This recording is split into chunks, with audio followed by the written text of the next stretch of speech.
Hilario Barcelata Chávez. Hilario, te preguntaba, pues, ¿ante qué estamos? ¿Qué es esto de este nuevo concepto de contabilidad gubernamental conocido como deuda heredada? ¿Qué significa para que lo entienda el auditorio? Sí, Luis, mira, una de las primeras cosas que sorprenden ahí del comunicado que da el día de ayer el gobernador del estado es justamente este concepto de deuda heredada de la administración pasada, porque haciendo una revisión de los registros de la Secretaría de Hacienda y Crédito Público, en donde está registrada la deuda de los estados, encontramos que hay únicamente dos créditos contratados en la administración pasada y son dos bursatilizaciones que suman alrededor de unos 7,200 millones de pesos. No hay más deuda de la administración pasada. Todo lo demás es contratado por esta administración. Entonces ese concepto está un poco raro, y a reserva de que pues la autoridad nos aclare de qué se trata, pues a mí me parece que es más bien un recurso para deslindarse un poco de la responsabilidad de la contratación tan alta de deuda que ha tenido el actual gobierno, ¿no? Recientemente tú habías señalado, por ejemplo, que la deuda bancarizada y la deuda registrada que alcanza Veracruz tenía un monto superior a los 44,000 millones de pesos que ha sostenido el gobierno del estado. Para comprender bien este escenario de cuánto es el monto que se estaría pagando, que está anunciando el 90% del pago de esta deuda, y de dónde va a salir este recurso.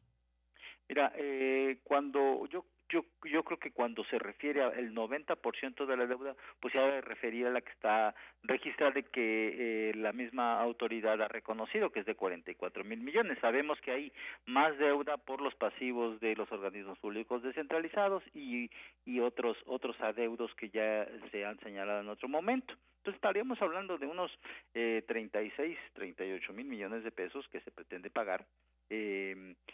No sé, necesitamos más información porque no ha fluido adecuadamente, no podemos hacer los cálculos adecuados. Lo que sí parece ser es que la propuesta es contratar una deuda que permita pagar parte de la deuda existente, comprometiendo los fondos recibidos por dos fondos federales y un fondo local, que es el impuesto a la nómina. Y ahí me parece que hay que detenernos un poco al análisis, porque la propuesta señala, en primer lugar, que se tomará como garantía de fuente de pago el 25% del Fondo de Aportaciones a la Infraestructura Social. Sí.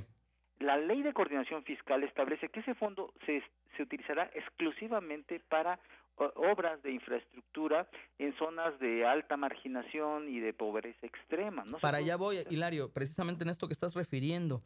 Esta ley de coordinación fiscal es muy específica con respecto al uso y el manejo del recurso. ¿Qué implicaciones tendría el utilizar esta bolsa, estos dineros enviados de la Federación para programas en específico en el pago de la deuda? Mira, en primer lugar es un acto de ilegalidad. Un gobierno del estado no puede ignorar lo que dice una ley federal, y la ley federal dice que esos recursos de ese fondo se deben de utilizar para obras de infraestructura, no para pagos de deuda. Para eso hay otros fondos. Entonces, en primer lugar, aún si se considera el hecho de que, bueno, se pasara por encima de esa disposición, significa quitarle recursos a obra de infraestructura para el combate a la pobreza. Es restarle recursos que utiliza el Estado y los municipios para obras en municipios y localidades con una alta marginación, y es por tanto darle un golpe muy fuerte a las posibilidades de mejoramiento de bienestar de la población. Expertos en finanzas públicas han comenzado a advertir que lo que se está realmente haciendo es solicitar, pues de manera soterrada, pagar esta deuda para pues contratar más créditos, más deudas. ¿Tú cuánto le costaría, por ejemplo, al año el reestructurar esta deuda a Veracruz, y qué riesgos e implicaciones tendrá? Mira, yo creo que el costo más importante es el que si se van a utilizar estos recursos como fuente de pago, pues vamos a dejar de utilizar esos recursos para obra pública. Y entonces esto le da un golpe muy fuerte a las posibilidades de mejoramiento del bienestar de la población y de el crecimiento económico, porque significa, si no hacemos obra pública, entonces no hay crecimiento económico. Eso lo hemos visto en los últimos años, porque incluso la industria de la construcción está en crisis. Entonces, ¿cuántos años está comprometido? Los fondos federales, ¿de cuántos años se van a estar comprometiendo para contratar un crédito por qué cantidad? Que todavía no lo sabemos, aunque por ahí hay una especulación de que son más de 20,000 millones de pesos. 21,700 millones, advierten. Ok. Entonces, imaginémonos, para pagar esa cantidad, pues ¿cuántos años van a estar reteniéndose el 25% de cada uno de estos fondos, limitando necesariamente el uso de estos recursos para lo que está previsto en la ley? Ahora, debemos de pensar de ese modo, porque los 21,000 millones de pesos que se van a contratar son para pagar la deuda, ¿no? Pues ese es el propósito. Entonces no se van a utilizar para otros fines de reactivación económica. Entonces nos estamos atando las manos en dos sentidos. Sí. Uno, porque estamos incrementando nuestra deuda, y otro porque los recursos que utilizábamos para el crecimiento económico, para la obra pública, pues van a estar comprometidos parcialmente de una manera muy importante.